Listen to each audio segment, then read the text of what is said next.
Louca não, humana. Após os eventos apresentados no filme Vingadores Ultimato, o casal Wanda e Visão se encontram vivendo em uma cidade suburbana de West New Jersey, e dentre diversos vizinhos está intrometida Agatha Harkness, tarde revelada como uma bruxa disfarçada. Entretanto, suas vidas são semelhantes a episódios de sitcom estadunidenses e as décadas avançam rapidamente enquanto eles percebem que algo não está certo.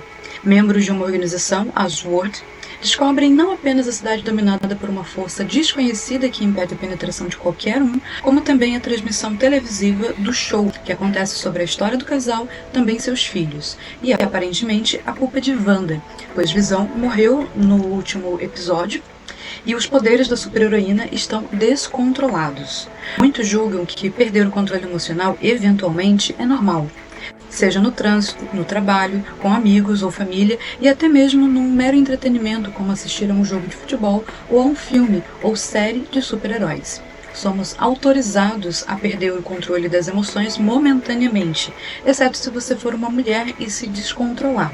Nesse caso, mesmo que suas reações exageradas e inflamadas sejam idênticas à de um homem, sob as mesmas circunstâncias, ainda, atualmente, tenderá a ser taxada de simplesmente louca ou histérica. Não é militância, é um fato, um termo tão banalizado quanto surtar, pirar. Já perder o controle racional das capacidades cognitivas de pensamento lógico imediatamente está associado com loucura, pura e absoluta, que sequer indica a maneira mais apropriada à condição alvo na maior parte do tempo. Dificilmente, embora não seja impossível, haverá aquele que se apresente como quem jamais, nem por um segundo, explodiu de raiva, não conseguiu lembrar a senha, deu branco, ficou cego pela paixão, desistiu de uma prova por não conseguir encontrar as respostas, mesmo após esforços significativos estudando. Perdeu o poder sobre seus esfíncteres quando, com medo, teve dúvidas se estava dormindo ou acordado. Às vezes, apontamos o dedo para o outro e às vezes até espelho. Deveríamos questionar sempre, mas até profissionais habilitados têm dificuldade em encontrar diagnósticos precisos depois de longa avaliação e ferramentas próprias para esse fim. A divisão do que é emocional e racional é muito mais didática do que a representação absoluta de partes analisáveis do nosso complexo cérebro e nem por isso se afasta da verdade.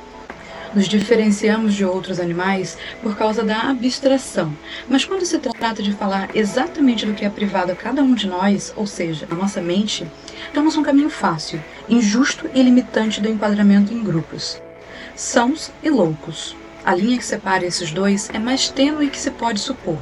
E há uma infinidade de tipos entre um completo são e um completo louco.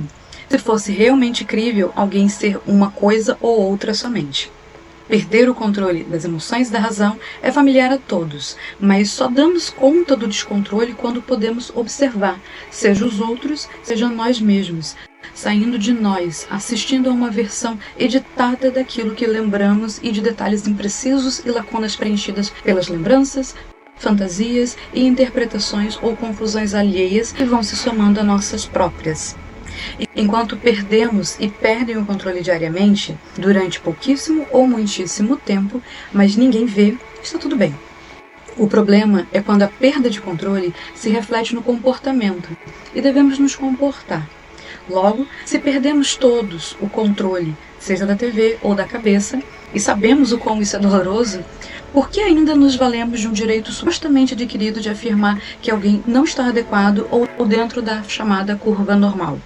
Vilanizando aquele por ser como nós, apenas com menos capacidade de conter-se. É óbvio que se a perda de controle leva a riscos, temos que minimizar os perigos, investigando o que pode ter causado aquela perda acentuada de controle que provoca desconforto em quem está no entorno e prejuízos para os que experimentam o quadro. WandaVision, Disney Plus, não terminou com essa resolução do tipo ela é só louca ou uma malvada louca, mas tornou-se uma alegoria de tantas e tantos loucas e loucos que escutam o tempo todo que isso não é real, ou que isso está só na sua cabeça. Além de uma metáfora sobre o luto enquanto a população global encarava um número crescente de mortes em decorrência da pandemia da Covid-19. Essas falhas de processamento não estão só na nossa mente. Todos passamos por isso, mesmo que individualmente, uns com menos intensidade, outros com mais, de maneira breve ou persistente. Os que passam pelo descontrole não são esses menos fortes ou sãos que os demais, e se pudéssemos ver o que eles veem, sentir o que eles sentem e entender como pensam, talvez tivéssemos mais empatia. Uma palavra que está na moda, mas não precisa ser apenas dita, praticada.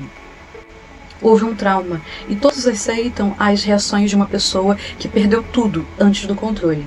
Percebe-se que o forte impacto emocional que resultou naquele estado alterado, talvez Wanda tivesse enfrentado o chamado transtorno do estresse pós-traumático, o TEPT, talvez em estado de negação, que é uma das fases do luto. Ou talvez tenha alguma condição anterior e seu histórico potencializou os sintomas. Mas a realidade é que as lembranças traumáticas podem aprisionar a pessoa. Traumas levam a mudanças na circuitária límbica, aumentam a produção de adrenalina e noradrenalina, e gatilhos disparam memórias vívidas, como se estivessem revivendo o que causou o trauma. Falar sobre o trauma, ser confrontada, ajuda na ressignificação, mas muitas pessoas se esquivam de elementos do trauma. A memória pode ser um local de refúgio para escapar do presente e do medo constante do futuro. Imaginação idem. Quando as pessoas estão em processo de superação por estarem fragilizadas, podem se despersonalizar. Não se reconhecem e estão mais vulneráveis a quem quer que queira se aproveitar delas, como bruxas maléficas. No mundo real, não há, até onde se saiba, pessoas com poderes sobrenaturais como o de super-heróis, e as consequências de traumas e manifestações emocionais, cognitivas e comportamentais geralmente se restringem a certos limites razoáveis. Porém, o que aconteceria se alguém em um surto psicótico, com quadro de dissociação da realidade e da identidade, fuga dissociativa, fizesse todos em um raio significativo ao redor, enxergar e sentir tudo o que aquele vê e sente? Talvez as dúvidas sobre dissimulações daqueles com as tais doenças mentais ou lapsos chegassem ao fim. Mas não menos culpado seria esse alguém por ter sucumbido a um cérebro com características compartilhadas por todos nós e não suportado, infligindo dor a pessoas no entorno. A cultura pop reflete a sociedade que a consome, e não à toa a saúde física e especialmente mental tem sido importante tema de discussão, senão um dos principais nas primeiras décadas do século XXI. Se observarmos a famosa pirâmide de Maslow, após suprirmos as necessidades básicas da base, avançamos para alcançar as necessidades superiores, de satisfação, de realização, e mesmo que o mundo enfrente guerras, doenças, fome e tantas outras tragédias, teremos ainda nossos demônios internos para enfrentar. Esse inferno pode expandir, afetando quem estiver por perto. Ativada a suspensão da descrença, acompanhar a história de WandaVision nos leva a questionamentos, teorias nerds empolgantes e até a possíveis diagnósticos. Mas mais que isso, a problematização de tópicos fundamentais relacionados à saúde mental. O esforço deveria ser diário, para evitar equívocos, a exemplo de chamar alguém de louco por estar sofrendo ou por estar apresentando os mesmos problemas que todos nós também passamos, em algum momento, em algum grau, com as singularidades típicas de cada um. Mas o que é a dor, senão o amor perseverante? Pergunta Visão em certo momento.